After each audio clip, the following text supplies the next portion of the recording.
Welcome to the HERHealth podcast, transforming health for women and girls at risk, where we empower women and girls to take charge of their health and well-being. Join us as we shine a spotlight on issues affecting women and girls' health and explore ways to create positive change. Get ready to be inspired and empowered as we discuss health, advocacy, and empowerment for women and girls at risk. Please be advised that this podcast may cover sensitive topics such as gendered violence. We understand that these discussions can be difficult to listen to. If you feel uncomfortable or need support, we encourage you to prioritize your well-being. Consider exploring our other podcasts if these topics are triggering for you. Resources can be found in the description. Welcome to the HERHealth podcast. Today is April 1st, 2026. Today's episode focuses on the ongoing crisis of missing and murdered Indigenous women, girls, and gender diverse people, often referred to as MMIWG+. While this issue has gained national and global attention, it is deeply rooted in specific places, history, and ongoing systemic inequities. One of those places is the Highway of Tears in northern British Columbia, a region that has become both a symbol of profound loss and a site of powerful advocacy, resilience, and community-led change. We're joined by Dr. Jacqueline Holler, Professor of Women's and Gender Studies and History at the University of Northern British Columbia, and Sara Heembrock, a Master's of Education student and community advocate whose work is grounded in Indigenous-led, trauma-informed, and culturally responsive approaches. Together, they'll share insights from ongoing research and community engagement efforts that examine both progress and persistent gaps in MMIWG+ prevention as we approach the 20th anniversary of the Highway of Tears Symposium. This conversation invites us to think more deeply about prevention, accountability, and the importance of community-led solutions in creating safer, more connected futures. Thank you so much, Dr. Holler and Ms. Heembrock, for joining us today and for your excellent AVA webinar presentation earlier. And to begin, I'm wondering if you could please share what led each of you to become involved in this work around missing and murdered women and girls and gender diverse people, prevention and community engagement. Sure. Thanks, Jason, for the introduction, and it's a real honor to be here. So for my part, I would say I became involved in this work really slowly, starting with the first symposium in 2006. And that occurred soon after I moved to Prince George to take up my position at UNBC. I came from dreaded southern BC, and so I was a newcomer in this territory. And that's what really put the Highway of Tears on the agenda for me, and it raised my awareness and really raised my consciousness about the possibility of change. Then I got involved in studying hitchhiking in 2012 as a direct outcome of the symposium recommendation regarding the need to understand hitchhiking in northern BC. Finally, my involvement really grew through my membership on the leadership team of the Northern Feminist Institute for Research and Evaluation at UNBC. And through that, Carrier Sekani reached out for a partnership. They reached out to the Institute and said, let's explore possibilities. And that developed into the projects that we talked about today in the webinar. So I would say for me, it's been a really slow and steady process of kind of growing my knowledge and awareness over time, and also being inspired by the advocates and the families that have really moved this work forward and raised our awareness of the issue. Absolutely. Thank you for providing this historical context for how you became involved in this work. How about yourself, Sara? Yeah, I would say it was kind of a happy accident that I fell into this particular project. But when I moved to Prince George about like it's almost been 10 years now. My first job was working with it's called Camp Trapping. It was a full-time attendance program for Indigenous youth who were involved with the criminal justice system. So instead of spending time at a youth detention center, they would spend about 4 months in a wilderness-based and culturally based program. And that for me really highlighted the different like systemic inequities and barriers and processes that really cause a lot of harm for Indigenous youth, and really inspired something in me to want to learn more about Indigenous communities in Northern BC. Um, but from there, I've had the opportunity to work throughout Northern BC and particularly within Indigenous organizations, and kind of the same themes crop up around inequitable service delivery, inequitable funding for Indigenous youth, for mental health, all those pieces. And the work of the Highway of Tears in particular, like it really is a great example of how a lot of those underlying systemic inequities result in a lot of pain, a lot of loss for Indigenous communities in the North. So when the opportunity came up to support some of the research for this, I was really excited at the opportunity to both learn more about the Highway of Tears and to support in a different capacity.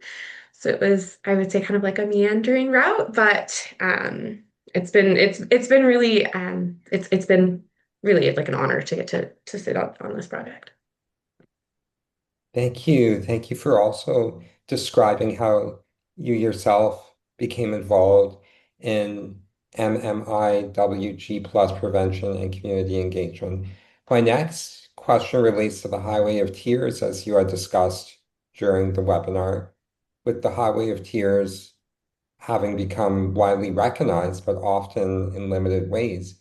And from your perspectives, how do you understand its significance today, both as a site of loss and of advocacy and resistance? It's a really interesting question. And I think for me, the Highway of Tears, it's kind of a monument in many ways. Like, first of all, as the name expresses, it's a monument to incalculable pain and suffering of families who not only lost their loved ones, but then had to endure kind of misunderstanding and apathy when they tried to find them. So, Highway of Tears really expresses that. And the families turned that pain into advocacy, and as a result, put the issue and the name on the national and even global agenda. So coverage of the Highway of Tears has now appeared in media all over the world. So there's, the pain part, but there's also this hopeful story of how advocacy and resistance can raise awareness and actually make change, so that the improvements we've seen in transportation and infrastructure in Northern BC are a clear example of that. I think, one concern I have is that the Highway of Tears is recognized outside the region, mainly in terms of disappearances while hitchhiking.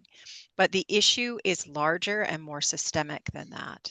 And like the decline of hitchhiking, which has occurred since 2016 in particular, hasn't increased the safety of Indigenous women and girls in the region. It might have altered some of the characteristics, but we still have a situation in which girls and women and gender minorities are going missing and being murdered. Absolutely.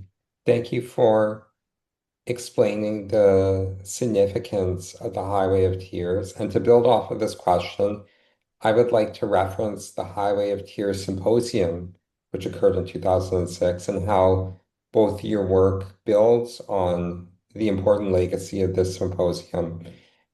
And specifically, to synthesize from your presentation, what progress have you seen since those 33 recommendations were introduced 20 years ago, and where do gaps still remain?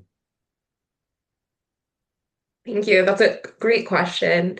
So in the 20 years since the first symposium, it's kind of a mixed bag of there's been a lot of movement towards supporting some of the recommendations, but there's also been a lot of recommendations that haven't been met. So out of the 33 recommendations, there are two that could be qualified as fully met. And like I said earlier in the presentation, my or kind of understandings of how progress is understood likely differs from the communities directly impacted. But what I've seen through my literature review is that there's been a lot of progress in the recommendations that can be addressed at kind of an agency or ministry level. So the ones that don't require a lot of cross-jurisdictional or multi-agency collaboration.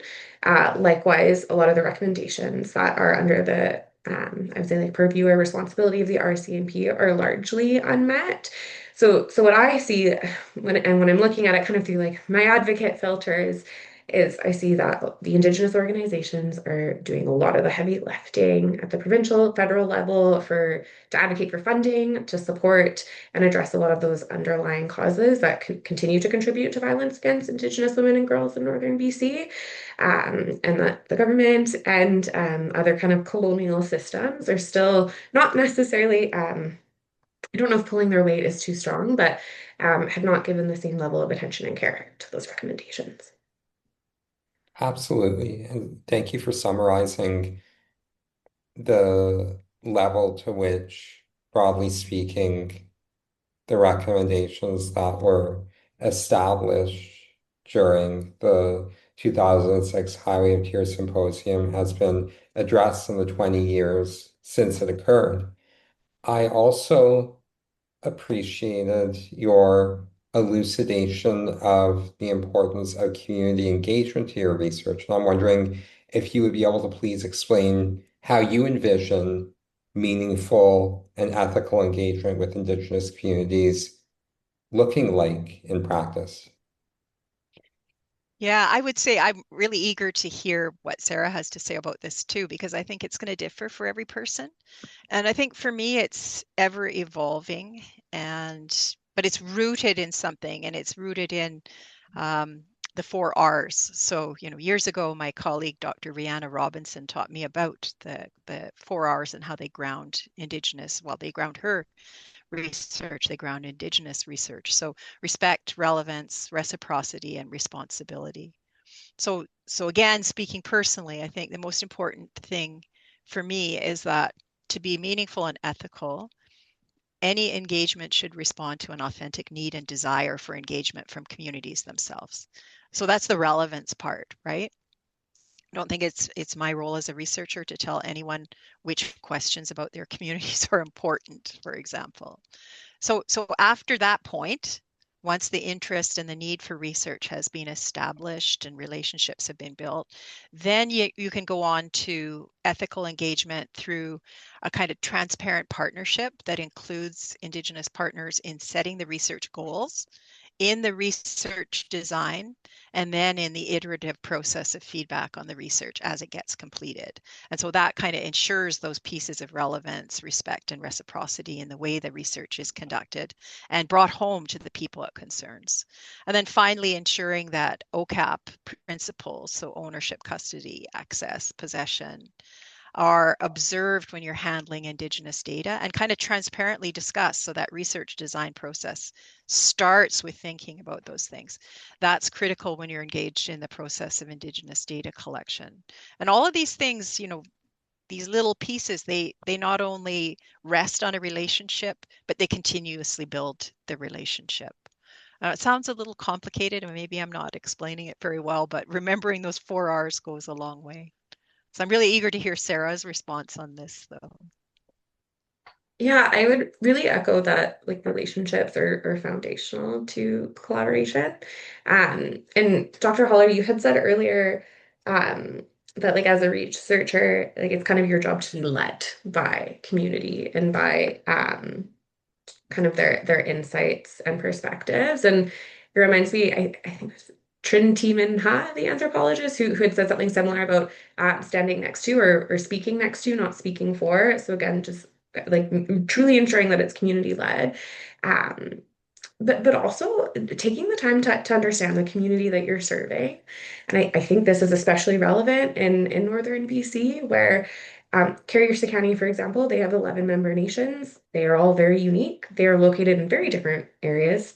Takla is like 5 hours north from here and very different than Sycus. And so if you are doing research or engaging in this sort of collaboration, to really take the time to understand the community and to experience it in a way so that you can really address the needs of community to kind of the most, I guess, like authentic level possible. If I hope that's clear. Absolutely. And thank you so much for describing the importance of adherence to the 4 Rs, as you had mentioned, to research and how this will lead to ethical partnerships with Indigenous communities. Thank you also for elucidating how researcher and partner knowledge of specific Indigenous communities and their differences, for example, as you exemplified, is imperative. And along these lines, I'm wondering, on the basis of what you've heard through your research and partnerships, what you believe are the communities, I'm sorry, what are communities identifying as the most urgent priorities for prevention now, based on what you've heard from your research and partnerships? Yeah, that's a really interesting question because, some of the most urgent priorities from the symposium in 2006 don't seem to be as urgent anymore, but others remain just as salient. So, based on our research in communities and our online survey now, we can see a number of areas that remain important. So, extended cell coverage is still huge, improved delivery of social and health services in the north, working with youth, improved bus service, and then finally work around policing. So that would include things like a First Nations advocate to work with the RCMP and ongoing compilation of missing persons lists. So all of those things are still very important. They were important in 2006. They seem to be important in 2026. And in addition to those areas, cultural revitalization continues to be an important prevention initiative.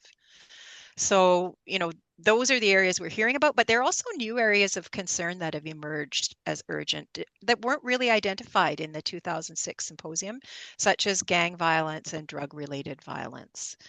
Those came through loud and clear, even from very small communities that participated in our research. So, when you look at the concerning statistics on the growth of violent crime in BC that we presented in the webinar, addressing this is really critical to ensure the safety of Indigenous women and girls. Again, not only on the highway itself, but within their own communities and within Prince George. And I would say, building trust with the RCMP is super important in dealing with these crime issues. That's why one of the recommendations of our 2025 report was to implement a pilot policing project along the lines of the one that was implemented in Sudbury, where there were, similar issues of police distrust, similar issues of a high rate of violence against Indigenous women. So, hopefully that's something that will be implemented in the near future. Thank you. Thank you for identifying the most urgent priorities for prevention at present for Indigenous communities. I'm also wondering about the contextualization of Indigenous-led and trauma-informed approaches to your work. And in general, I'm wondering why you believe it to be critical, in accordance with your presentation, that prevention efforts are rooted in these frameworks rather than imposed externally. I think, for my part, I believe that there's a lot to learn from knowledge sharing across cultures, and that goes in multiple directions.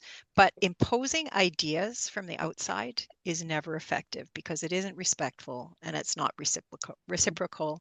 And what that means is that, no matter how good the project or plan might be, people lose trust, they back off, they don't have investment in it, they become disillusioned.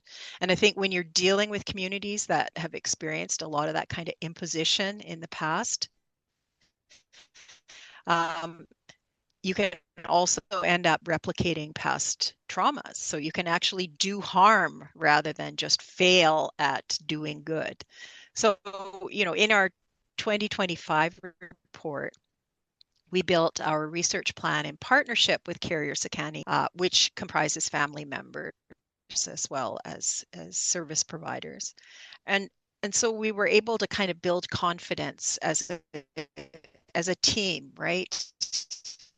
We were able to build confidence in a research plan, and then took that out into communities to say, here's what other people have tried in North America. Here's what they found. What do you think? What would work in your community? What is working in your community? So, I think we have to remember that Northern BC is a pretty diverse place culturally. We have a large Indigenous population, but we have many different nations and languages and territories in this region too.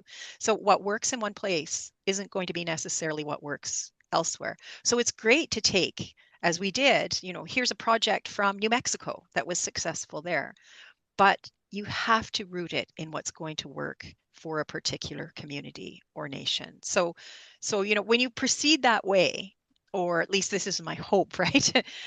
You're going to get into a more reciprocal relationship where each party is kind of offering and sharing knowledge, and then community members take the lead in kind of assessing, well, that might work for us. Oh no, here's something that does work for us. Maybe you should take that away and explore it. So I think when you work that way, there's a lot of back and forth. There's maybe slower progress in terms of designing what interventions might work, but you're less likely to cause harm, and you're more likely, I think, to land on ideas that can actually work. Absolutely. Thank you so much for emphasizing the importance of prevention efforts being grounded in Indigenous-led approaches and trauma-informed approaches. I would also like to ask you about the relationships between research, policy, and practice. And in general, I have noticed that there are often disconnects between each of these domains, between research, policy, and practice. So, for example, with the Alliance Against Violence and Adversity, we have emphasized the importance of conducting research broadly to discontinue and prevent the cycle of violence among women, girls, and gender diverse populations, including among Indigenous communities. And we have also emphasized the importance of policy initiatives with community agency partners across Canada, and also, for example, within the realm of practice, emphasizing the importance of innovative approaches by providing an inventory to those who are seeking support to community agency partners wherever they may live within Canada. And this was with reference to an overarching sentiment that at times that there can be disconnects between conducting research and also ensuring that policy and practice initiatives are enacted on the basis of this research. So accordingly, I'm wondering, on the basis of both of your work, how you believe we can better bridge these areas to create real, lasting systems of change. Thanks. And that's another great question. And I want to hear Sara on this one. Yeah, I have a lot of thoughts, and when I first read this question and hearing you pose it, I immediately think to the work that I was doing when I was at CSFS. And it's not, well, actually, no, it is connected to the Highway of Tears, but this work was in relation to establishing an Indigenous-led child and youth advocacy center. Calgary has a CYIC. It used to be called the Sheldon Kennedy Center. I think now it's Luna, but CYICs are recognized in research as best practices for supporting child survivors of maltreatment and abuse. They are designed to be inherently trauma informed, bringing supports to the child and reducing kind of system navigation and really system induced trauma. In the United States, I think there's over 800 CYICs, whereas in Canada, I'm not even going to try and estimate because I don't remember anymore, but it's been really hard to get momentum, particularly in the North, to support an Indigenous-led model. And a lot of it comes down to like funding, a lack of understanding. Um, Dr. Holler, you had a slide earlier that had kind of like the continuum of it was like competition versus like true collaboration. And that also reminds me of the circumstance where often, and I think we see this a lot in PG, where we have high needs in the community for supports, and we have a lot of really amazing non-for-profits that are all vying for the same pots of funding, and it can make collaboration really hard. And so now I feel like I'm going on a tangent. But what I'm getting to with this is that I think it takes advocacy, but I think it also will require everyone coming together to really push for these system level changes. Because as we see with the recommendations, the ones that haven't been completed are often outside of the scope of just an Indigenous organization, and it requires that buy-in from different rights holders and collaborators. So perhaps the answer is relationship building, so that we can support that shift in mindset for some of the other rights holders. But like I ponder this often because I do see it as something that is, I would say, a bit of a barrier in the North. I'm curious, Dr. Holler, if you have any insight as well. Yeah, no, I completely agree with everything you said. And I think, this is such a frustrating one because everybody wants it. Like I would say, researchers want their research to be meaningful. Policymakers want to make their decisions on the basis of good evidence.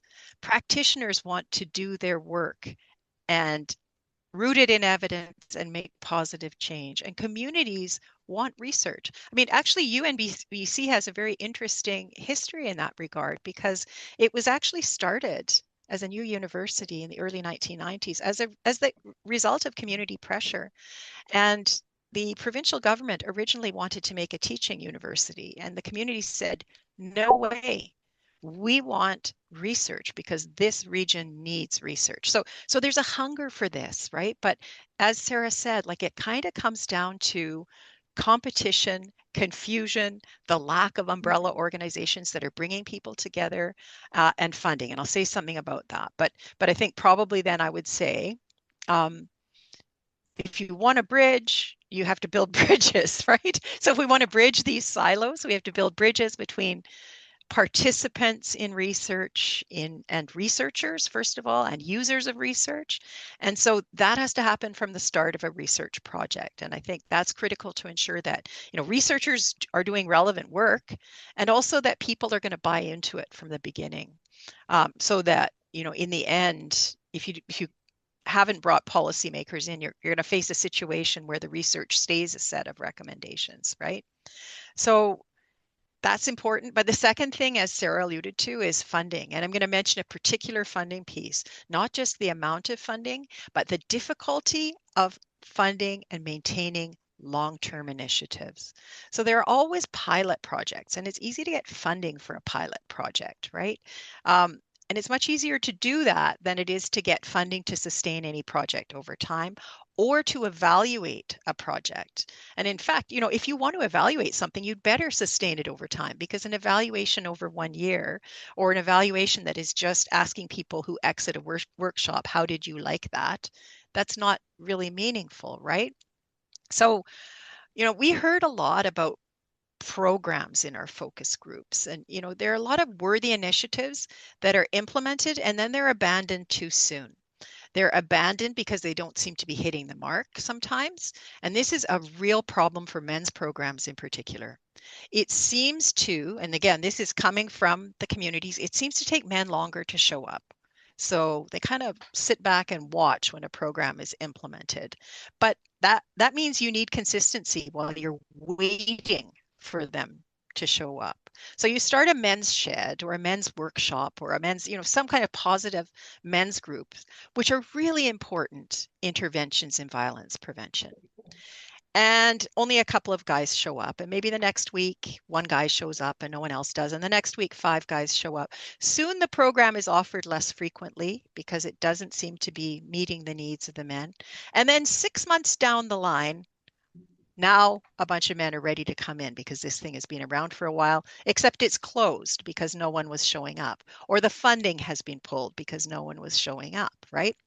So it's a downward spiral when you have these kind of short-term pilot programs that aren't sufficiently funded, that aren't kind of given a chance to flourish, and that aren't evaluated.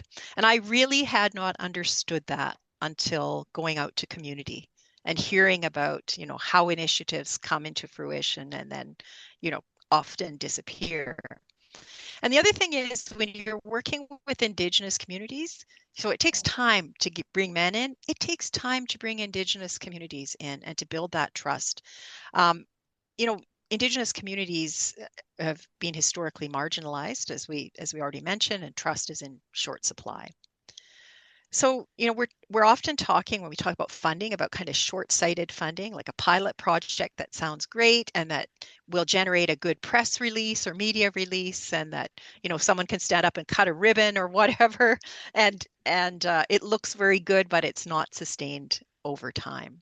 So worthy projects getting funded for a length of time that isn't sufficient is like a big bugbear for me. So if we want real system change, we not only need to build those bridges from the start, but then we need to commit to sustained multi-party initiatives built reciprocally with stable funding and clear mutually agreed upon evaluation mechanisms. Maybe that sounds like pie in the sky, and it may not be the only way to change systems, but it seems like a good way to me. Absolutely, and I really appreciate both your recommendations with respect to bridging the domains of research policy and practice. For example, the importance of developing trust and important partnerships with Indigenous communities in conducting this type of research, and also the importance of research funding and research commitment towards longitudinal studies, long-term follow-up, and repeat studies of samples, for example, as it pertains to research on engagement in community in order to prevent violence against murdered Indigenous women, girls, and gender diverse people. So thank you so much for both of your recommendations as it pertains to bridging the gap between number one, research, and number two, policy and practice. And my final question is a summative type of question, which encapsulates the last 20 years since the Highway of Tears Symposium. And specifically, I'd be interested to hear from both of you with reference to this 20th anniversary. What is one message or call to action you would like listeners, especially those working in health, education, and social services, to take forward? Sara, do you want to go ahead? Sure. So your question has me thinking about I think it was also a symposium or a panel that we had in town a couple of weeks ago related to the Safe Streets bylaw that was implemented in Prince George. And one of the recommendations that came out of that panel was for participants and attendees to seek collaboration with a new agency, a new partner. And I'm thinking that is actually a really great call to action to bring forward when thinking about the upcoming symposium, particularly as it relates to building those bridges, and overcoming some of those challenges that were discussed earlier. And then when I reflect on kind of what I perceive as recommendations that are complete and the work that's been done, like I get frustrated at seeing some of the pieces that have been stalled. But I'm also incredibly inspired and empowered by agencies like Carrier Sekani that continue to push for better services, that seem to be often fighting kind of an uphill battle, and just like the amazing role modeling that does for our community and what it could look like to push forward for those larger changes. So I guess I would say find someone to collaborate with. And I would encourage you to learn more about kind of the communities in your area. For Prince George, would definitely recommend learning more about the Highway of Tears and kind of the lived experiences of folks in our community. Mm-hmm. Yeah, I think I would echo that. And I would say, my big thing would be work across silos, right? As Sara's suggesting, like pretty much any major issue that we face in the region, and certainly the issue of missing and murdered Indigenous women and girls and gender minorities, is a wicked problem, meaning that it can only be addressed by multiple people from multiple perspectives, multiple disciplines, because there are so many dimensions to these problems. So if you think about the 2006 symposium as a kind of model for this, as Sara said in the webinar, it brought together 500 people. Those people were Indigenous community members, non-Indigenous community members, advocates, police, service providers, pretty much, clergy, pretty much every category of society was there. And they were there with one simple question, right? What can we do about this? issue. And so I think, when you work across silos and kind of convene people in that way, as Sara was describing, that for me that's the hopeful message that the 2006 symposium and the 2026 symposium, I think, are bringing to the table. Absolutely. And thank you so much for your summative, overarching messages that you have envisioned as we approach the 20th anniversary of the Highway of Tears Symposium and also with the 2026 symposium, especially for those working in health, education, and social services, with reference to the importance of having knowledge of Indigenous communities near one resides. For example, how both of you have detailed knowledge of the Indigenous communities in the Highway of Tears region, and also the importance of collaboration, something that is emphasized with the Alliance Against Violence and Adversity, for example, through the Webinar Wednesday series, and also community agency partners across Canada and also prospectively internationally. So I'm greatly appreciative of also this emphasis on collaboration, as you had exemplified through the approximate 500 person attendance at the first Highway of Tears Symposium in 2006. So in closing, on behalf of the Alliance Against Violence and Adversity Webinar Wednesday series and team, I'd like to thank both of you for your insightful participation in this podcast and your insightful responses on the basis of your research and research in progress. And thank you so much for both of your time today.